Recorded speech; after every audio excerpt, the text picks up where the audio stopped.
Assalamualaikum warahmatullahi wabarakatuh. Perkenalkan nama saya Dina Murdiana.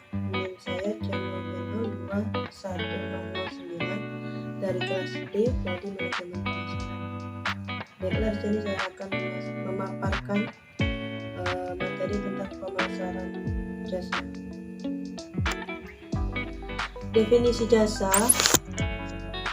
ketika perusahaan produk semakin sulit mendiferensiasi produk fisik, maka beralih ke diferensiasi jasa. Perusahaan menemukan banyak keuntungan dan mampu mempertahankan pelanggan dengan pengiriman tepat waktu, jawaban pertanyaan yang lebih dan cepat, resolusi keluhan pelanggan yang lebih cepat, pelayanan yang ramah dan cepat. Jasa atau layanan adalah semua tindakan atau kinerja yang dapat ditawarkan satu pihak ke pihak lain yang pada intinya tidak berwujud dan tidak menghasilkan kepemilikan apapun. Baiklah, ada kategori bauran jasa. Yang pertama, barang berwujud murni. Penawaran terdiri dari barang berwujud tanpa jasa. Contohnya sabun, pasta gigi, garam. Barang berwujud yang disertai jasa. Penawaran terdiri dari barang berwujud dengan satu atau dua lebih jasa. Contohnya mobil, komputer, dan smartphone. Hibrida. Penawaran terdiri dari barang dan jasa secara profesional. Contohnya restoran. Jasa utama yang disertai barang dan jasa kecil. Penawaran terdiri dari jasa utama beserta tambahan jasa atau barang pendukung. Contohnya airlines dan banking. Jasa murni. Penawaran murni jasa. Contohnya pengasuh bayi, konsultan, dan psikolog. Karakteristik jasa. Yang pertama yaitu tidak berwujud. Tidak bisa disentuh, dilihat, dirasakan, didengar, atau dicium sebelum dibeli. Cenderung tidak bisa dicoba terlebih dahulu yang berarti resiko pelanggan tinggi. Pelanggan mengandalkan isyarat-isyarat untuk mengambil kesimpulan mengenai kualitas. Yang kedua, tidak terpisahkan, yaitu yang pertama, jasa diproduksi dan dikonsumsi pada saat yang bersamaan. 2. Penyedia jasa dan pelanggan menjadi bagian dari jasa. 3. Terdapatnya preferensi yang kuat terhadap penyedia jasa tertentu. Bervariasi. Penyedia jasa berbeda-beda dalam hal atribut, keterampilan, mood, dan lain-lain. Bahkan, penyedia jasa yang sama dapat memberikan layanan yang berbeda-beda pada hari lain. Pengendalian kualitas sangat penting. Pertama, pekerjaan orang yang tepat, standar layanan, amati kepuasan. 4. Dapat musnah. Jasa tidak dapat disimpan atau digudangkan. Manajemen kapasitas atau permintaan sangat penting. Yang pertama, strategi sisi permintaan. Yang kedua, strategi sisi penawaran. Faktor-faktor perilaku konsumen. Yang pertama, faktor sosial, kelompok, keluarga, peran, dan status. Yang kedua, faktor budaya dan subbudaya.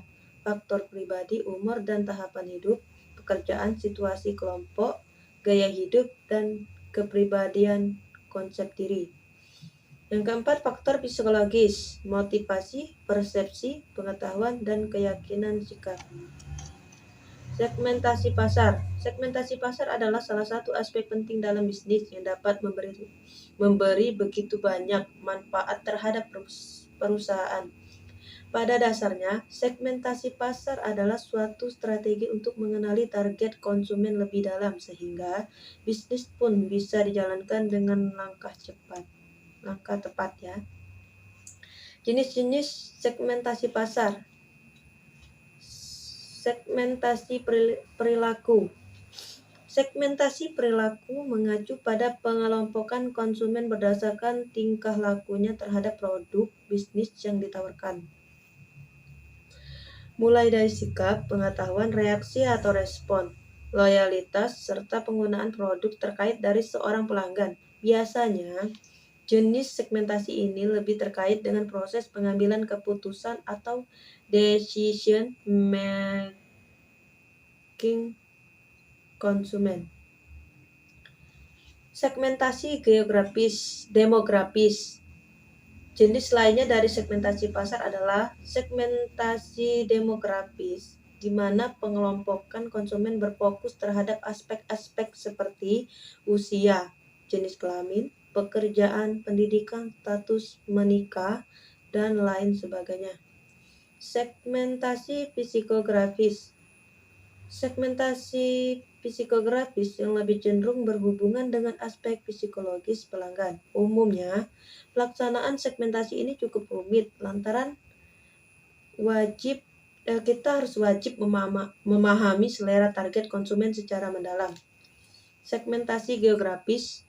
Segmentasi geografis yaitu pengelompokan konsumen menurut aspek lokasi seperti tempat tinggal. Segmentasi satu ini tentu tidak kalah penting dari lainnya, mengingat kebutuhan maupun kegunaan suatu produk dan jasa selalu akan berbeda-beda terdapat pada lokasi, keadaan, maupun cuaca. Definisi target pasar jasa. Target atau sasaran adalah suatu kelompok konsumen yang homogen, kepada siapa ingin melakukan pendekatan agar dapat menarik untuk membeli produk yang dipasarkan. Proses penentuan target pasar jasa yaitu identifikasi basis untuk segmentasi pasar, mengembangkan profil dari segmentasi pasar yang dihasilkan, mengembangkan ukuran atau kriteria dari daya tarik segmen pasar yang ada, memilih pasar sasaran, mengembangkan posisi produk untuk setiap segmentasi pasar sasaran, mengembangkan bauran pemasaran marketing mix untuk setiap segmentasi pasar sasaran tersebut. Tujuan segmentasi pasar yaitu untuk menentukan perbedaan-perbedaan di antara pengguna jasa, untuk membuat kelompok yang baik dengan kriteria tertentu, untuk memposisikan suatu merek dalam benak konsumen.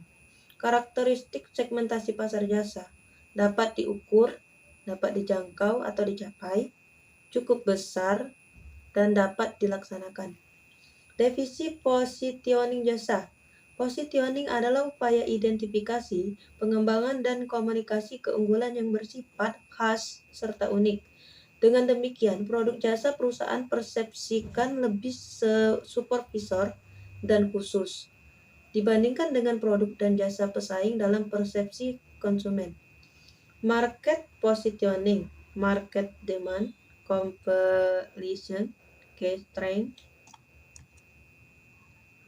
Oke, itu saja yang dapat saya paparkan dan saya jelaskan. Lebih dan kurangnya saya mohon maaf. Terima kasih sebelumnya. Wassalamualaikum warahmatullahi wabarakatuh.